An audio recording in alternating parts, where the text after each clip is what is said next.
Okay, folks, it's 10:30 by the clock on the wall, and unfortunately, the chairman isn't here yet, so we're going to postpone the meeting for about 10 minutes, and hopefully he'll show up.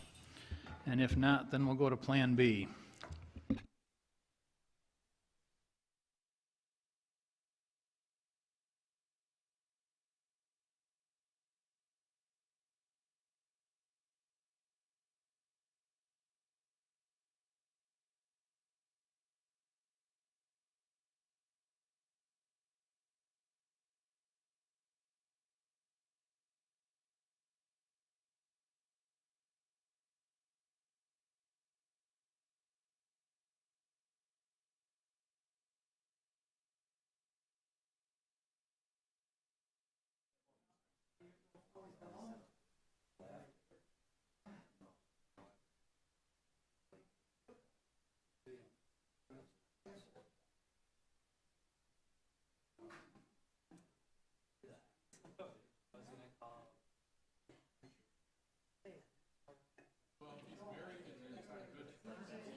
Oh my goodness.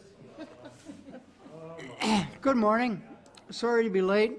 I got a phone call just as I was about to come in. A client who died recently, so the widow is, in need of some advice, that kind of stuff. So anyway, here we are. It's 10:32. This is March 24th, 2022. This is the St. Croix County Boardroom. And so this is the time and the place that was advertised for the regular March meeting of the Zoning Board of Adjustment for St. Croix County. I'm Buck Malick, and I'm still the chair until we have the next election, probably. I'm a citizen member from the town of Hudson, and I will now ask the other members to identify themselves. Dave Peterson, County Board, District 15, Town of Kinnickinnick.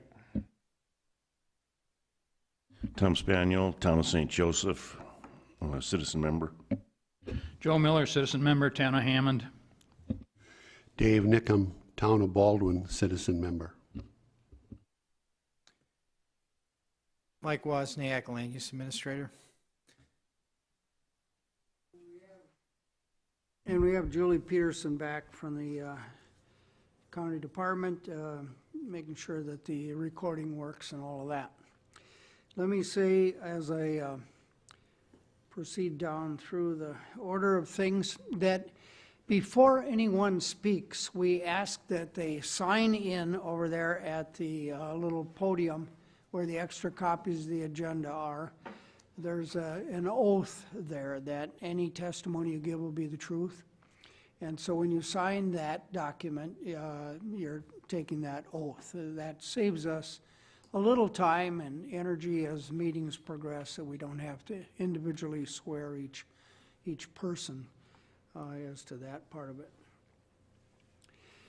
We have two matters today. On one of the matters, one of our members, Mr. Miller, has a potential conflict of interest by reason of a family relationship and an employment relationship.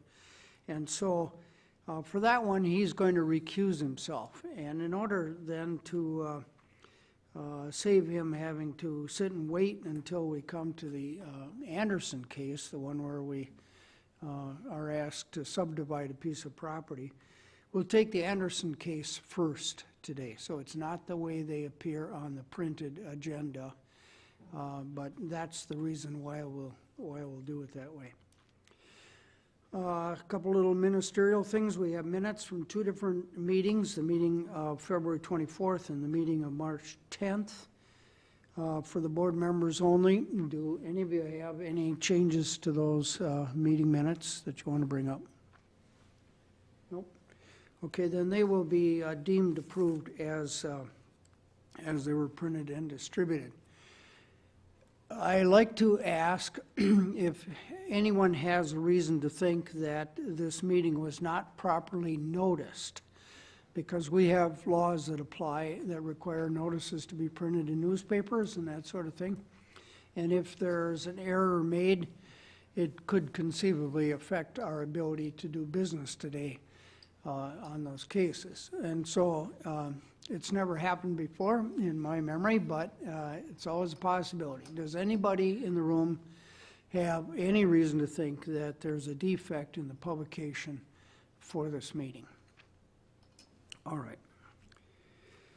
We'll turn it over to Mr. Wozniak to make the presentation on the Anderson file. Very good.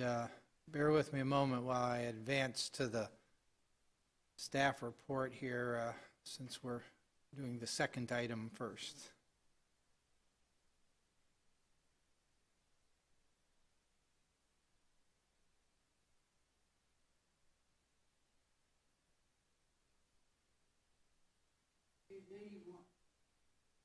Page 81.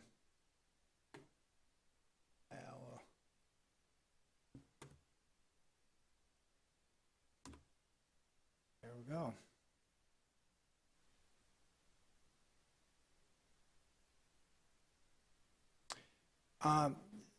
We have for consideration of the board this morning a conditional use permit request with the applicant being the Elizabeth A. Anderson Trust, represented by Kathy Strom, trustee, and their agent, Doug Zoller, land surveyor. The property in question is in Section 35 in the town of St. Joseph, and the reason for this, and it's located, I would add, in the lower St. Croix Riverway Overlay District. The reason for this conditional use permit is it is a requirement for a minor land division pursuant to 17.36 H10A of the Riverway Overlay Ordinance.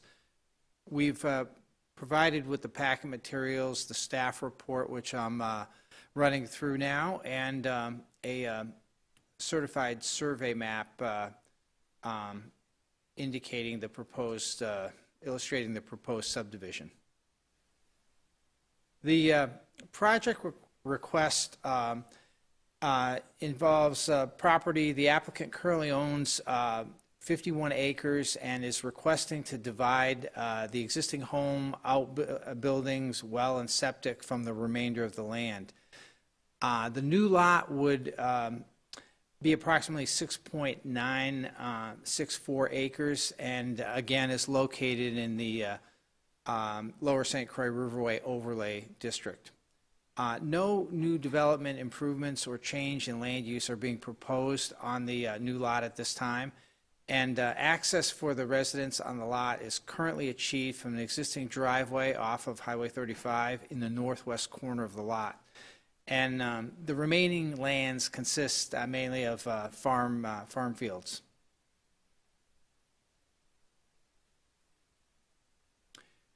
I would note that the existing land under contiguous ownership by the trust consists of 3 tax parcels totaling, again, 51 acres.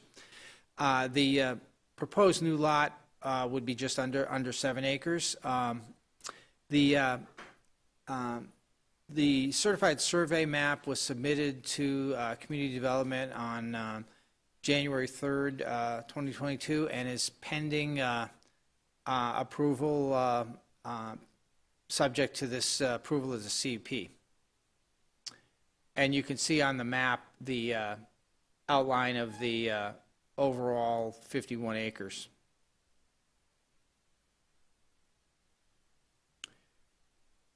Just to note relevant standards here, Chapter 13, our Land Division Ordinance, defines a subdivision as a division of a parcel where the division creates or results in one or more parcels of less than 35 acres. And I'd note that a parcel in the Land Division Ordinance is defined as contiguous land under single ownership, not separated by public roads or railroad right-of-ways. The Riverview Acres Road is a private road, and that would be what you see here running along the edge or through the property. And that's noted in an easement document that's recorded with the Register of Deeds office. The remaining contiguous lands beyond this just under 7-acre parcel being divided will total over 35 acres and are therefore not required to be included as a lot or outlot on the certified survey map. Just some notes on our review process and the applicable riverway standards. The lot being divided in this case is subject to minimum lot size governed by base zoning. The town of St. Joseph administers general zoning currently, and the minimum net project area for each lot has to be at least 1 acre. So obviously at nearly 7 acres it significantly exceeds the minimum 1 acre. And the lot is already developed, but it does have adequate room for a single-family residence and 2 private on-site wastewater treatment systems, which is a requirement. And I would note that there are, regarding the sanitary system, the county does not have record because of the age of the system, but last reported maintenance was in November of 2019, and no issues were reported with the system at that time. I would note that there are no floodplain or erosion concerns on this lot, and the home is currently served by an existing well and septic, and use of the lot will not change.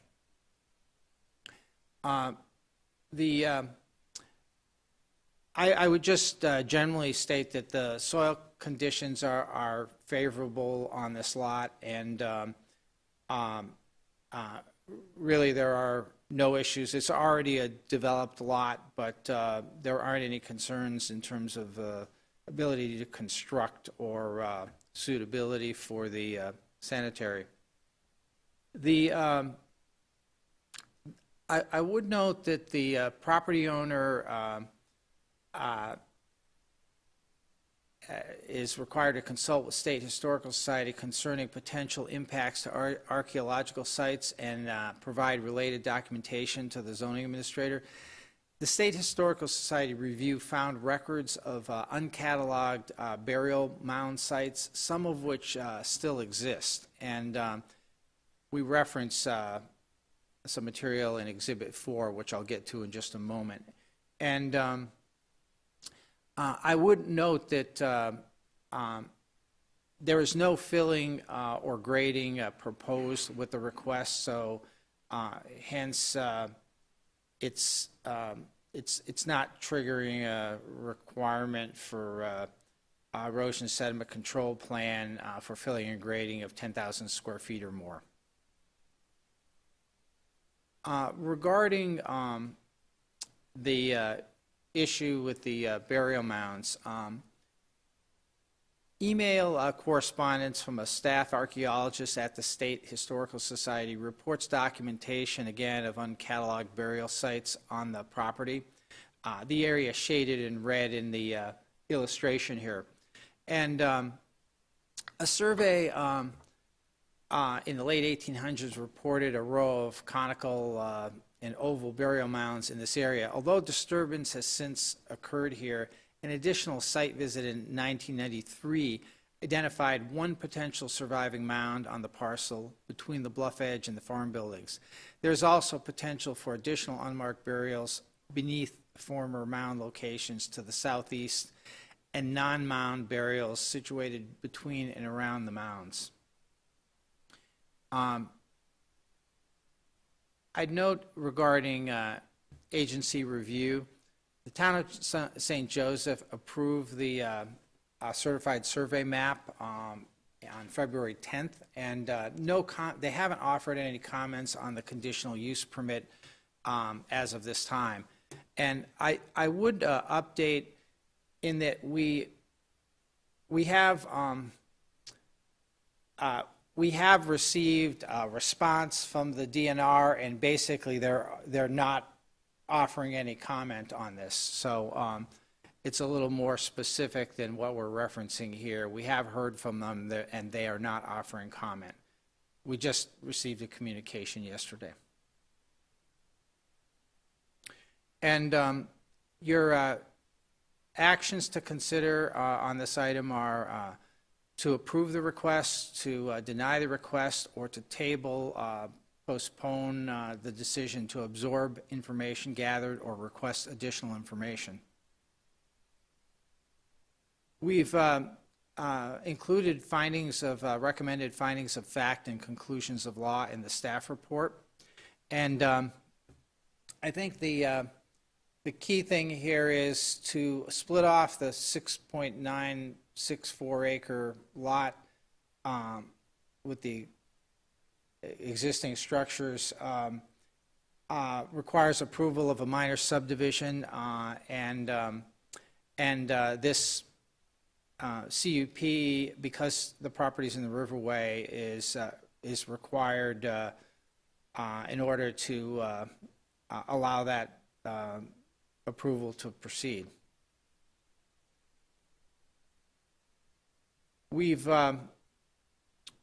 noticed some, we've referenced some dates in the findings. The preliminary minor subdivision application was submitted again on January 3rd.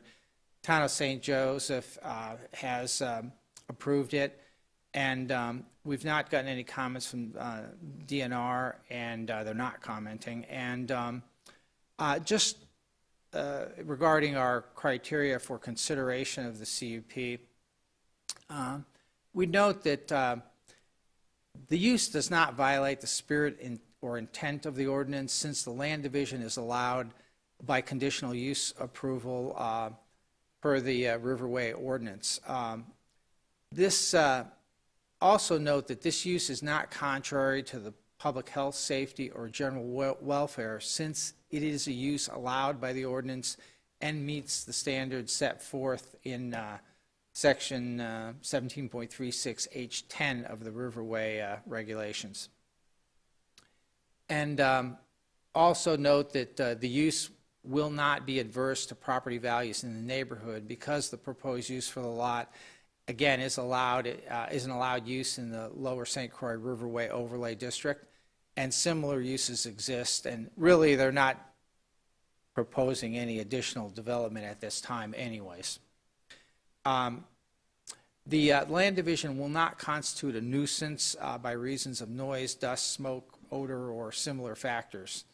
And I would note that in terms of standards that the board applies, set forth in other sections of the chapter which apply to this particular conditional use, land divisions are allowed by a conditional use if the following standards are met. And I would note that all lots proposed to be built upon shall meet the minimum lot size and shall be suitable for residential development in their condition without a need for a variance.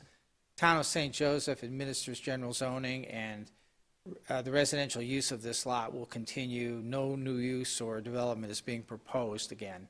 And also, I'd reiterate that there are no floodplain or erosion concerns on this lot, and the home is currently is served by existing well and septic, and the use isn't changing. Already addressed favorable soil conditions, so I won't reiterate those comments.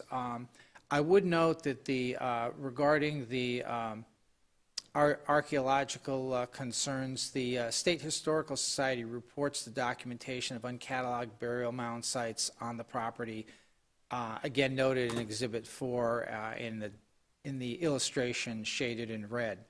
And the property owner will not need to submit an erosion sediment control plan because there's no filling and grading proposed with this request.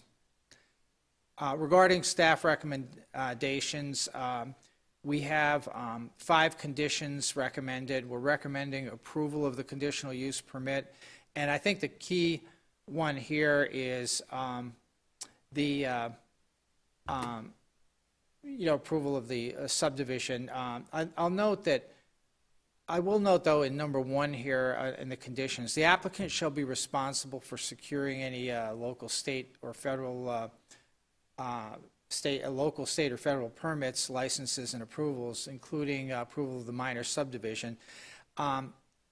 We also note, and prior authorization from the Wisconsin Historical Society for any ground disturbance within the uncatalogued burial mound area. Now, at this time, they're not proposing any land disturbance, so that shouldn't be an issue. And also that they'll have to adhere to the conditions of the conditional use permit, and the decision applies to the property rather than the individual and is valid for only the specified property and not transferable. At that, got a couple other of our standard conditions.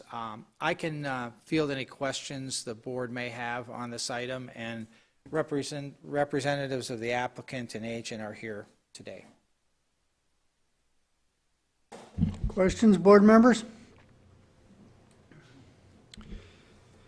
I note that the oh, you do, Tom? Go ahead. Yeah, I have a question, and I don't know if you can answer this or Mr. Zoller can answer this question.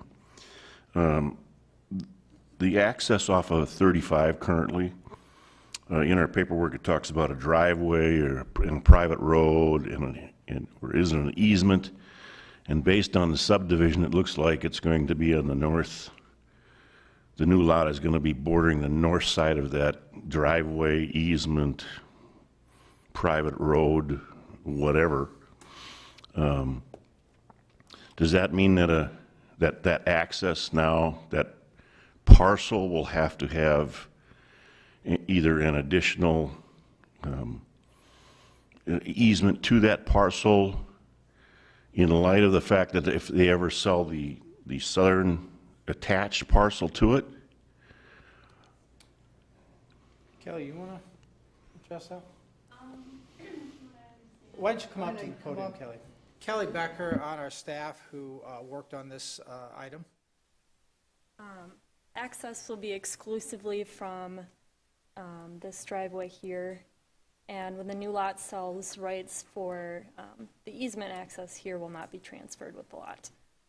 So they will have one access from the existing driveway off of 35, if that answers your question. For the lot being split. Correct. So the access will be on the north, if you will, the north side of the lot?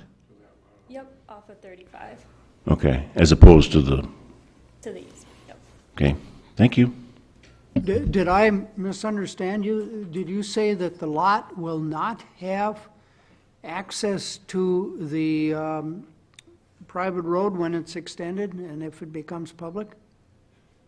Right, so when the lot sells... Or did you mean to say that they will only be allowed to have one driveway? It will either be where it now exists or it'll be on the new road? They'll only be permitted the one driveway off of 35, and... That may not be in the public's best interest. It might be better to combine those when the section in the middle there that's farmed now becomes filled with houses. It might be better not to have two accesses, the one for this lot and the one for all those others, so close together on a curve. Right. And we did not receive any comments from DOT But did you point this out to them, that this lot was not going to have access to that other route that would enable the consolidation of traffic, as it were? What I would suggest is, if they wanted to come back later and propose a different access point, I don't know that they would be precluded from doing that. No, but would they be precluded from keeping it and having an access where the projected road is also? That's the real question. Are we going to have two of those? What's the distance between them approximately? I'm guessing 600 feet, 800 feet? I believe it's about 500 from this access Okay, to, about 500. And it's on a curve on a busy highway. and these are existing accesses. I mean, it's not changing really. The access, well, it's a private road now, but the number of access points would probably be dictated by the town of St. Joseph with their general zoning. Or the state through the DOT, Or because it's the a state of highway. course, because of their jurisdiction on the road. Is there in fact legal access right now to Highway 35 on that projected route there that's to the south of the property in question? There is already.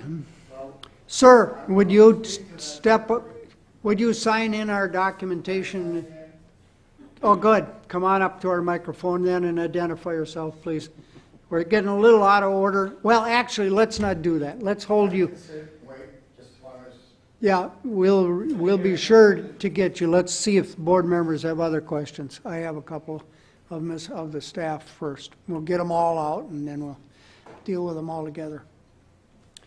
Was there anything more that you understand where I'm coming from? The possibility that there might be in the future somehow become two access points there where there need be only one. Yeah. The lot subdivision doesn't change this, but I noticed that the surveyor has been good enough to draw in the bluff line and the setbacks, and they make it clear that these buildings create a legal, perfectly legal, non-conforming set of structures. And that means that any buyer of this property is going to be subject to the riverway restrictions in fairly significant ways if they try to do anything to change the buildings. That is to say, if they repaint the buildings, they need to repaint them in earth tone or summer vegetation colors. That's one of the requirements. If they tear any building down, they would not be allowed to rebuild that building without moving it back from the bluff. If they build additions on, they would need to come here and get a variance if their addition affects a building that is within the setbacks. So those are very substantial factors that apply all the time to riverway properties when they are changed. They're allowed to stay exactly as they are forever if they'll last that long, and they're allowed to be maintained where they are, but not to be changed. And so it would be important if this property is listed for sale that the realtor be informed of that and that the property disclosure form indicate that it is subject to riverway restrictions. That's just a statement for the record. It doesn't call for any action. Anything else from Mr. Wozniak or the staff from board members before we take ourselves to the next step? Okay, our next step is to ask if there are other people in the room who would like to address this. I'm going to, since we don't have many people in the room, anybody who would like to speak about this application. And this would be a great time for you, sir. Just come up and Tell us who you are, because you've already signed in, and then make your statement. I represent Riverview Acres Homeowners Association. And what's your name then? And my name is John Bjelland, B-J-E-L-L-A-N-D. BJ is Scandinavian, Yeah, so good. you're welcome to mispronounce it. Try not to. Thank you. I'll- And you There are represent the I'm association. representing 19 lots, 18 residents in that case. On the other side, I'm indirectly representing St. Croix Landowners Association, which is an additional 9, because we share the road, we share the expense, and we share the management of it. The road is unique, not yet talking our property interest. But just the uniqueness of the situation. Back in those days, we're dealing in 1960s, they allowed a single road to be built on easement of your own properties and from a circle back very close to the riverway, or in the riverway, that goes southeast to the 19 homes. It goes northwest to the 9 homes, owned by the property owners. There is no tax exemption of that. They pay that with their taxes, and they maintain it, okay? Snow plows, the whole works. The circle that adjoins those 2 roads, 235, is shown in your deeds office as a public property, untaxed, of which there's some attachment of which we cannot find, to a public body, so it is a public road, perhaps owned by some public entity like a city, state, township. Have no idea and had unable to find any documentation other than knowing it's not taxable, which implies that the dirt underneath that is unique in its ownership, okay? The issue is that since 1965, we got from the Andersons, we've got an easement to use that from that circle to the 235. Okay, after which we believe this government, whatever happened. But nonetheless, we acknowledge that, okay? And that was in 65 and revised in 68. However, for 57 years, we built it, we maintained it, we policed it. Our portions, the north portion, and I'll call it the public portion, okay? And we have concerns as to access to that road. It is not built, we paid good money, in today's dollar, probably $500,000, to build that road, and we maintain it. The last increment of improvements was about 3 years ago, and it was $40,000, okay, from that standpoint. And we're very concerned as to how many accesses. The implied notion of easements is that they're entitled to, I would call them chips, but they're access points to that road unlimited. And we object to that. That road can't handle it. Moreover, we want to be, as a property interest, involved in that design such to maximize our utility of it, while not necessarily, with no intent anyway, to damage anybody else's, but nobody knows what's going on.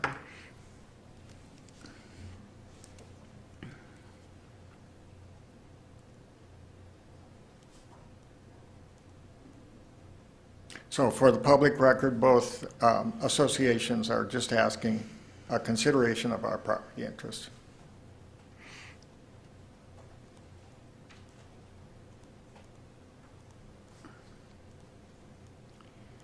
Duly noted.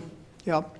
We aren't in a position to give you legal advice or the like, of course. Obviously, you know that if there were a proposal to add accesses to your private road, it would most likely happen at the town level, the town of St. Joseph, or the town would seek to make that a public road. They could condemn it, they could buy it, you could give it to them if you thought there was good reason to do that. Or, There's some resistance to give it to them, and I'll tell you why. Because sure. a single road does not meet any county restrictions on that. And if that brought in county restrictions on that, they'd lose a third of their property. in terms of the width. The width and all the other requirements that Sure. go with it. And that would apply to both associations, which for 57 years has been left alone. And we are not the only example in this county of that issue where there's a quasi-public road to a bunch of landowners behind that. Right, I live on one that is analogous in some respects in the town of Yes, and the Hudson. inspector for accesses on the township, he also lives on one. Yeah. Well, but nothing we're going to be doing today or with this file would seem to affect that, other than I just did raise the question about the access for this particular lot continuing in perpetuity at its northwest corner rather than And if then- something happens in the future there, yeah. And then one last based on a comment you guys made earlier, is there's been no discussion of attachment of our individual property roads on both associations to any other roads. Right. All right, thank you, Mr. Dillon. Ma'am? Hi, I'm Kathy Strum. I'm the trustee of the Elizabeth A. Anderson Trust. My mom died in November of 2020, and she lived there. We've owned this property since the 1800s. And we decided, you know, instead of trying to do a lot split out on the Riverway district, we said, hey, let's just sell it to somebody who wanted to use a hobby farm. And we said, let's get rid of the buildings because honestly, I have a co-trustee that does nothing and I'm leaving the state. And so we just decided to do the easy thing and say, hey, let's just split off approximately 7 acres. Somebody else can do something different. We're keeping the flat. You know, we don't have any development plans. You know, my younger brother, Donald Anderson, farms that land. He's going to be planting this year. So, you know, I don't know why Riverview Acres and the people out in the bluff line are worried because we're not, project's not part of that at all. We are just trying to get rid of the buildings and the land. And somebody wants to have a little hobby farm. And if they want to split that lot in the future, have at it. We are doing nothing. And I just do want to make comment that we know all about the Historical Society. The map's been revised down. It's not as wide as it used to be. I spoke directly with the woman there, and she sent it to me, and I just assumed you guys would have it, but it doesn't matter because we're doing nothing. All we want to do is, that driveway's been there. It's been our family farm forever. That's what these people are going to have access to. We're not giving them, we're going to keep the private road out to the lot, the last lot, Dan Schulte. We're keeping that because my brother needs access to the farm fields. There's no plan in place whatsoever to do anything different than say, hey, does somebody want to buy this 6.9 plus acres? And do they want to have a little hobby farm and live happily ever after? That's all we're doing. It's not some master design to do anything different at this point. Any questions? Yeah, I have a question, and that's this private road that currently exists that is, being maintained by these two groups. Did the Anderson Trust pay any money on an annual basis to this group to maintain that road, or is it's never have? No, we gave an easement, so the history of that property, the Riverview Acres property, not the people on the bluff line, history of the property is what we understand is that my mom and dad wanted to buy the Martis farm where my brother currently farms in the 1960s. Mike McGuire and his partner wanted that land. And so they sort of did a land swap. They said, hey, I won't bid against you on the Martis farm. And you know what? You won't bid against us on, you will let us buy that spot because that was part of our farm too. Riverview Acres was our farm. Our cows used to go down there and graze during the day. And so there was an easement given at that time, and I know that they have improved it. We've just let them do whatever they want, with approval, I'm sure. My parents have looked at it. I can't ask them what happened, but I can look at the record and say, yeah, they have an easement. And we aren't asking to disturb that road at all. We just want to split off 7 acres and have somebody buy it, and they have the same driveway that's been used for 70-plus years. That's all. We're not giving them access to a river lot except for off of 35, where the driveway is. If they want to do that, they can come to you, but they will not have an easement using the other private road that's on the other side of our farm to get to that lot. And if somebody in the future buys the land and wants to make that a town road, then that's their decision. It's not ours. And we aren't even touching the Riverview Acres Road. I don't know what the concern is because there's no plan. Well, my concern was if you're currently bump up against it because you own property on either side of it, and in fact you were contributing to its annual maintenance, and now you split this lot off and you no longer, where these houses are, contribute to that, that would be a problem. Right. And since that's not an issue, since you say that that the Anderson property in its entirety never contributed to the annual maintenance of that private road in the past, well, if you don't participate in the future because you're splitting it off, then it doesn't make any difference. Right. But I had to ask the question because I didn't want Right. the Riverview Acres people who say, hey, wait a minute, you split this off and now you're not going to pay for the maintenance, which you've done for the last 57 years. No, my parents, anything they've ever done when they've given easements, they said, hey, once we're done, we're done. We don't incur any costs. That's how they did everything. Okay, that's the best I can figure out. The lot that goes out to Dan Schulte, he's got an easement. We've never been asked to pay anything. I cut the grass there this summer, and I was cutting along the road, and Dan says, I was cutting it, even though we own it. And I said, sure, go ahead, cut it. But we've just sort of saying, hey, we're giving you this land for free or whatever. Go, you have your easement, do what you want. And I know there was some discussions when they paved it, and I was not involved in that many years ago. We've been hands off, and no, I can tell you with every fiber of my being, we have never paid for the maintenance of that road. Does your brother have another field access other than through the private easement? Is there another place along the Highway 35 where there's a culvert that he can get into the field? No. He And gets in through that private drive, and he accesses that field right there.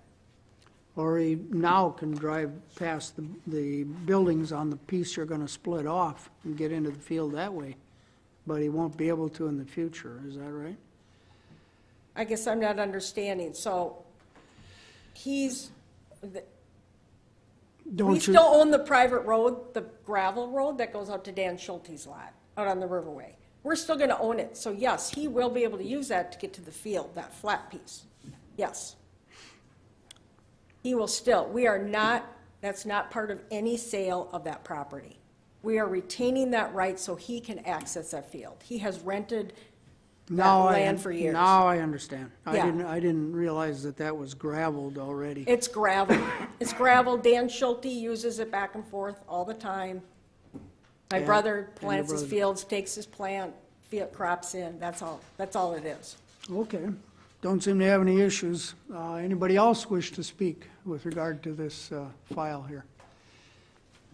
For it, against it, questions to raise, history to tell us about, anything at all?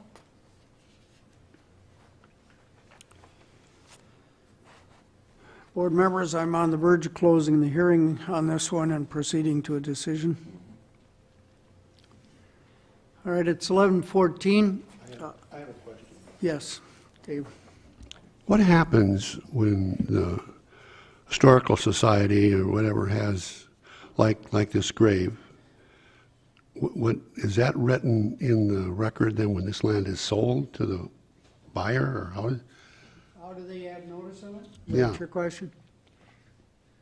Well, I don't think there are any signs on the site, so I suppose this file, and as I say, when the people go to sell it, they will have to do a property disclosure form, which is now a part of the process in Wisconsin for selling land.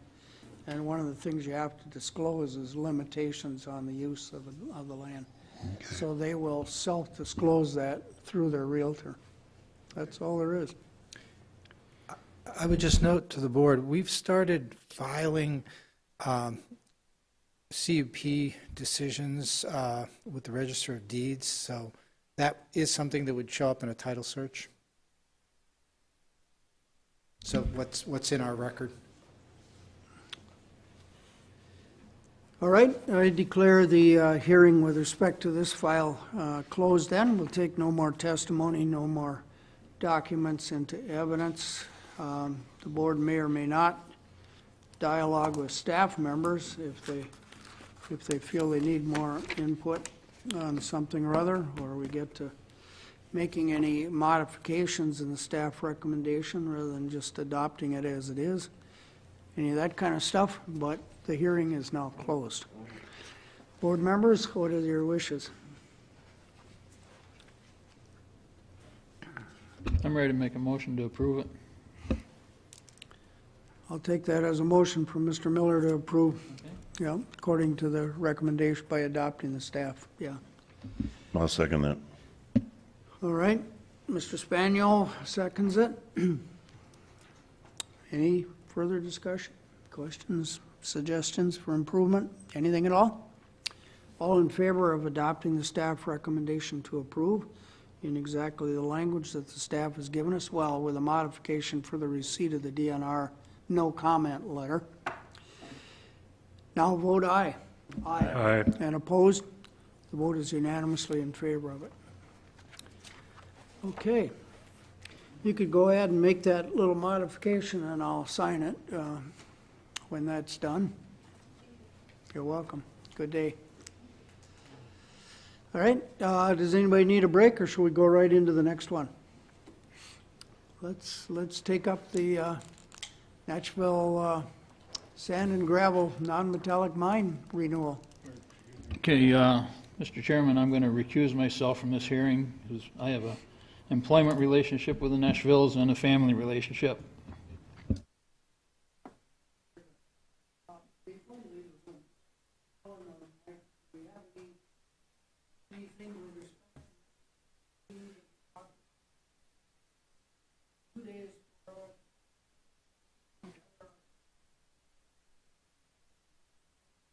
We do not have any items for consideration by the board in April.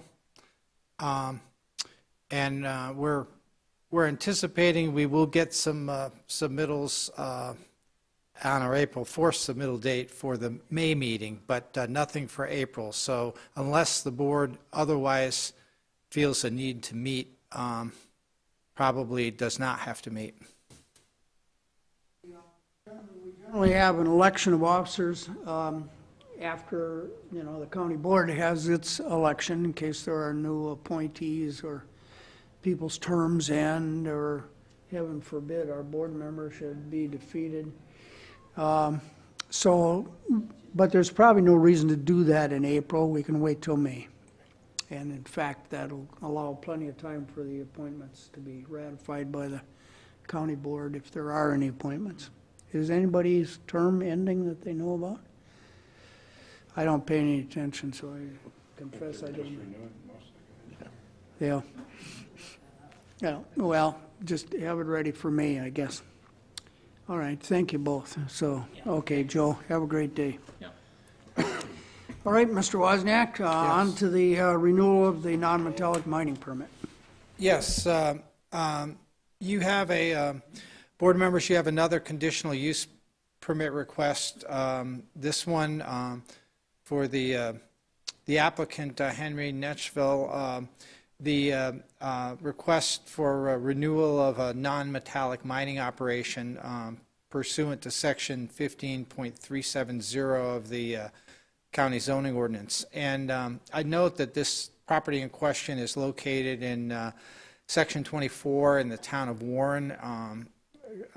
within a R1 residential zone district. And as is customary, we've included with the packet the staff report and the conditional use permit application from the applicant.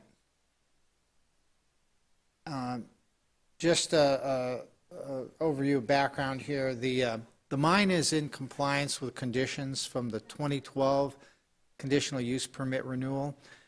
There have been no complaints on record for this mine. There are no changes proposed to the operations plan. There are no changes proposed to the reclamation plan.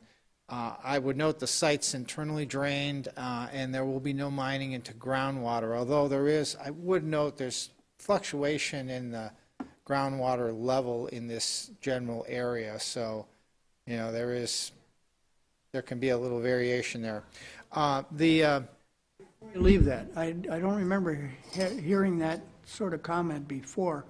Give me a sense of how much fluctuation. We have 3 feet here from the bottom of the mine as it now exists to the ground level nominal depth. I have Tammy Traxler here on our staff, who's Kevin Graybow and Tammy have been working directly on this, and Tammy might have a reflection on that. I don't know if Do you want to hold that until after he's finished, or do you want to hear from Tammy right now? Why don't we just hold that question? That's fine. Fluctuation in water table until you finished your presentation. I just add, I've been to the site. I'm familiar with the lay of the land, but maybe a little less familiar with the conditions, groundwater conditions in the general area. The majority of mining will occur April through November, and the current hours of operation 6 a.m. to 6 p.m. Monday through Saturday. There are no changes proposed in hours. And I note that there are portions of the property within the floodplain overlay district. A land use permit is required for floodplain, which will be administratively processed by Community Development Department staff. And just a couple drawings here, a detail area of the actual mined area currently where activity is taking place, and the property with its frontage on County Highway TT. And I would note that there is a water feature, but it's been determined to not be navigable. And approximately 7-acre area, the mined area, and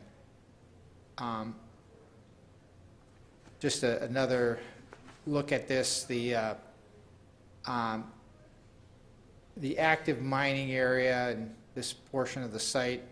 Mining will continue south and east, and then north, and there's a 100-foot buffer that will be maintained to property to the east.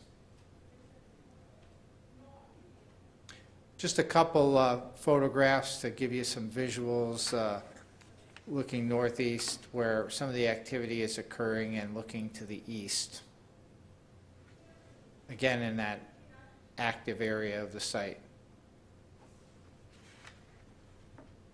Regarding reclamation and post-mining land use, the final working phases will be stabilized at a maximum slope of 3-to-1 horizontal to vertical, and erosion control measures will be used as needed. The post-mining land use for the mine will be wildlife area, with the southern portion of the property occupied by residences above the floodplain. No man-made features or related facilities will be left on the site after cessation of mining. And I note, as is customary, a letter of credit for reclamation is on file and will be updated after approval of the CUP renewal.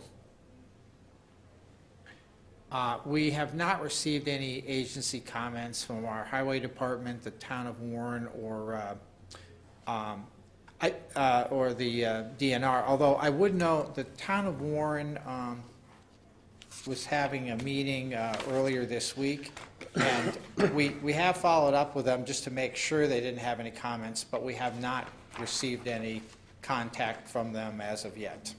We don't anticipate that they would have any issues with this. They've been aware of it for quite a while now. And lastly, as we handle these in a pretty streamlined manner, these renewals, our staff recommendation would be approval of the conditional use permit renewal with just one condition, that all previous conditions shall remain in effect. And at that, staff is available to answer any questions the board may have. And we have Mr. Nashville is here and can answer any questions that you might wish to direct to him as well.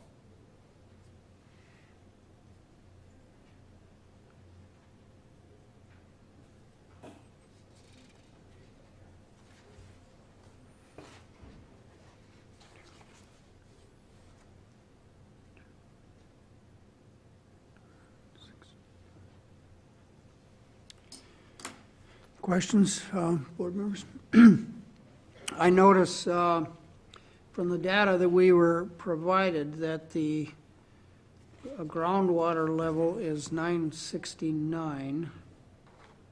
The floor of the mine that now exists is at 972. The lowest point in the berm is 982. And the narrative tells us that sometimes during spring flooding, the creek overtops the berm and water flows into the mine. So I suppose our concerns would be the possibility that that water that's coming down the creek might, for example, carry farm pollution on some rare event or other. And then flow into the mine and then soak into the groundwater. Water wells, here it is, limestone bedrock at 950. I don't know, that doesn't tell us what the depth of, and whether we're dealing with the same aquifer or not for the housing wells or other wells that might be in the area. But I guess those would be the data that I'd like to know a little bit more about with respect to this. So if you want to call Ms. Traxler to the stand, well, we can see if she can shed some light on that.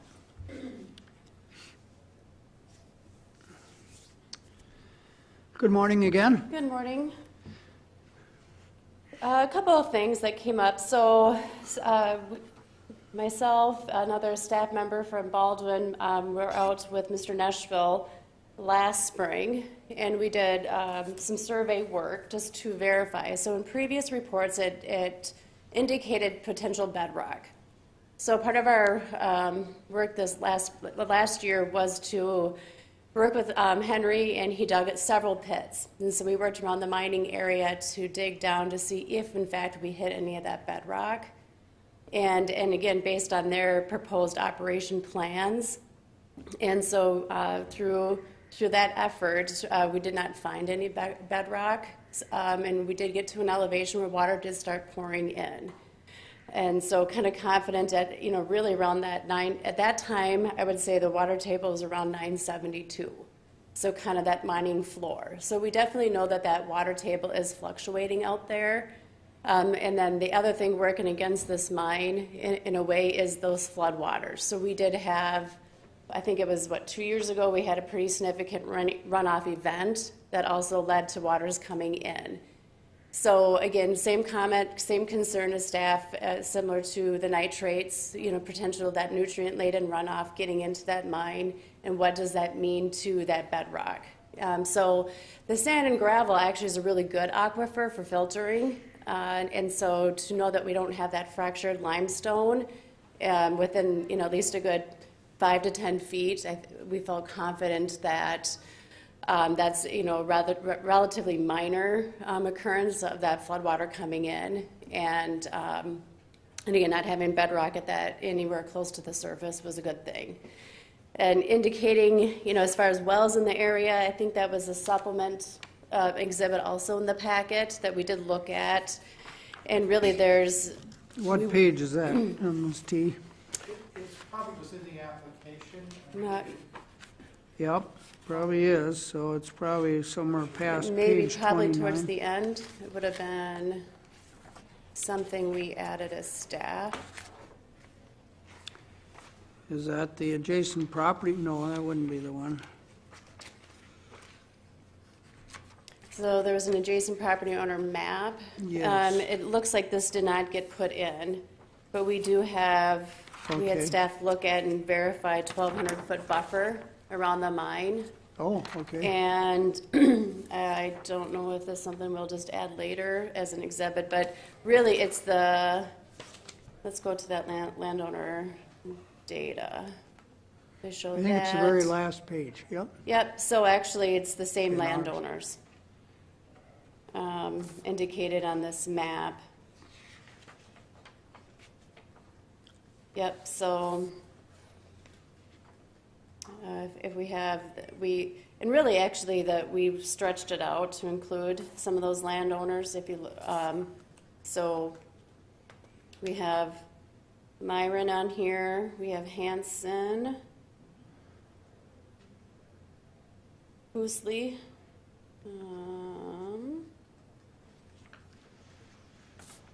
So do we know at what depth they're drawing for their wells? I looked at some of that, and honestly, Buck, that was probably about a year ago. I looked at that, and that's where, again, just trying to make sure we were, away from the bedrock, and those wells were, if I recall, they were all into that limestone bedrock. So that was where we're like, okay, where is this coming from? If what we're seeing from the mine versus what we're seeing in the wall construction logs was probably within 40 feet. So it was just enough to, again, 40 feet in this world is significant.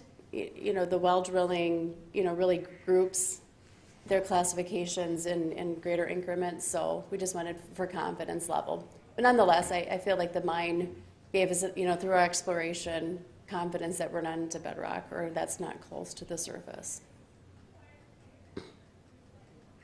And the nearest municipal well is where? Oh, significantly. Mile or two away? Oh, yeah. In which direction? Would be, well, I guess I'm gonna think it's gonna be Robert's well. I couldn't imagine I can't- Hammond being that much, the distance to Hammond. I don't know, but- I don't remember knowing where the Roberts Well is located. Is it right in the city center? Or the village center there? Well, since Homeland Security, we're not allowed to disclose that. Oh, okay. So at least it's, how many miles away from this site then? 2 miles? I could pull that up quick, if you wanna know. The well location?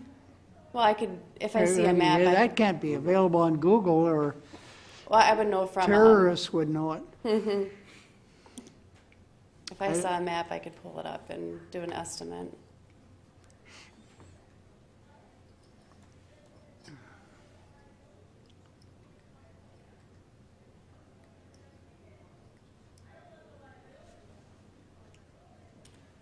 And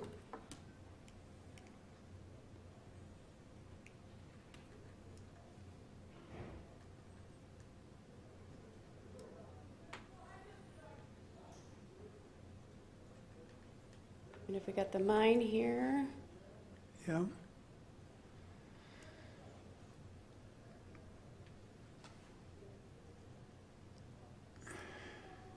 so let's go 1.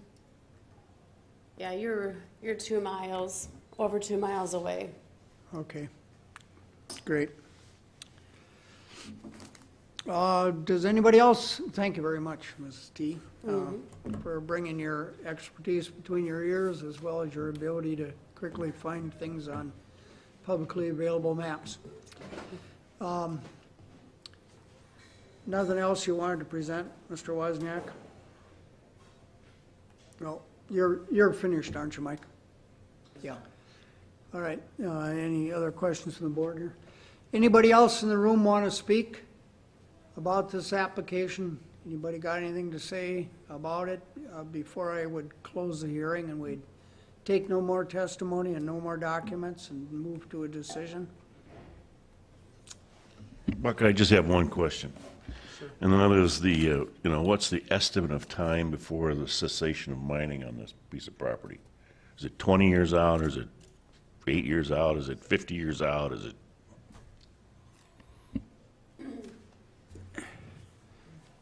Finally asked a question that's gonna force Mr. Nashville to speak to our microphone here.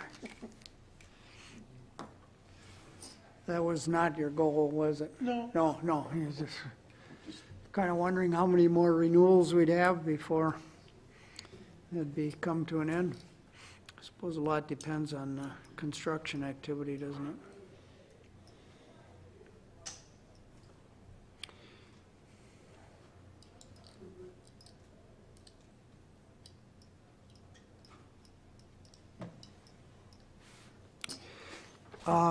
Mr. Wozniak, I have a question pertinent to that.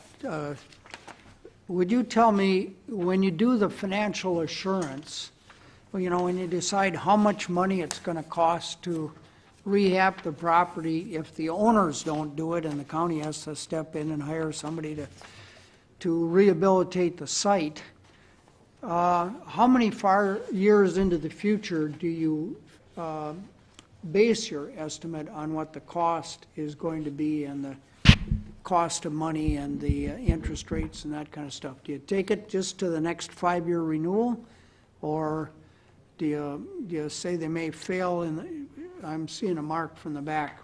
Yes, through the next renewal. Okay. So that tells you the staff is planning on this for at least 5 years. Okay. Mr. Nashville, when do you think this is going to cease mining? Are we going to be around? Nashville, and it depends on development of the area and how much volume of material is used up, and or time I have to do the mining, because I do excavating as a full-time. The mining is kind of a sideline because of getting material for job sites, hauling excess topsoil or clay materials away from topsite to put it into a spot that it can be used in. Coming at it from another way, what fraction of the available material have you remaining? That remains? I'm sure it says how much volume is there. In the plan. Yes. And I can't remember what the volume is. Okay. That should be in the stated plan. And in the last 40 years, we can tell from the hole that's there how much has been removed, can't we? In the last 4 years? 40. 40 years? The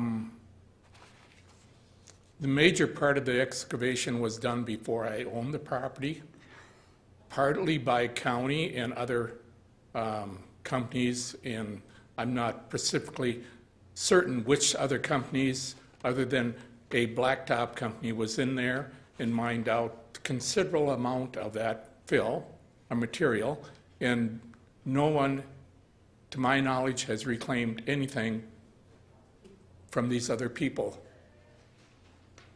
There was no reclamation from anybody else on this property. And I've been working the face, which you could call the easterly face, which you noted was part of a 7-acre mined out area, which I probably only mined out 3 of that acreage, which I'm responsible to reclaim 7 acres now, because no one else had done it beforehand. And part of that is because the county didn't have any regulations that I'm aware of. That's correct. How many years has it taken you to mine out that 3 acres? How many years have I had a plan there? There you go. Well, did you buy it just when we first started issuing these permits? I bought it before I had an application to start mining it. So that's been, I have no idea. I can't remember how many years I bought it. Yeah, We've been doing these permits 15 years now? This is about the 15th year? 3 cycles? Yeah. So it's taken 15 to 20 years maybe That's when I first to did cover that. those 3 acres. They have the document here that He's I got did the lots. first application in 1992. Oh. 92, 2022, 20 years. And I think I found in the attachments kind of what I was looking for. That it's 1,500 cubic yards per year has been approximately taken out. And so in the statement, over the next 5 years, this rate is expected to increase in correlation with demand, and that there's enough in there to do the next 20 years, so. So I'm going to assume that it's at least 20 years to answer my question. And if I live that long, it could be. And if I don't, well, somebody else is going to control it beyond my means. Good. Is there anything else you'd like to say, Mr. Nashville? Just that I stated that a bunch of that was mined out before I owned it, and no one has done any reclamation other than me. Heard you. Yep. All right, I'm on the verge then of closing the hearing. Any board members got further questions? Yeah, I knew, when I worked for the highway department, I knew we were set up in that pit years ago. Well, the county did crush gravel out of there.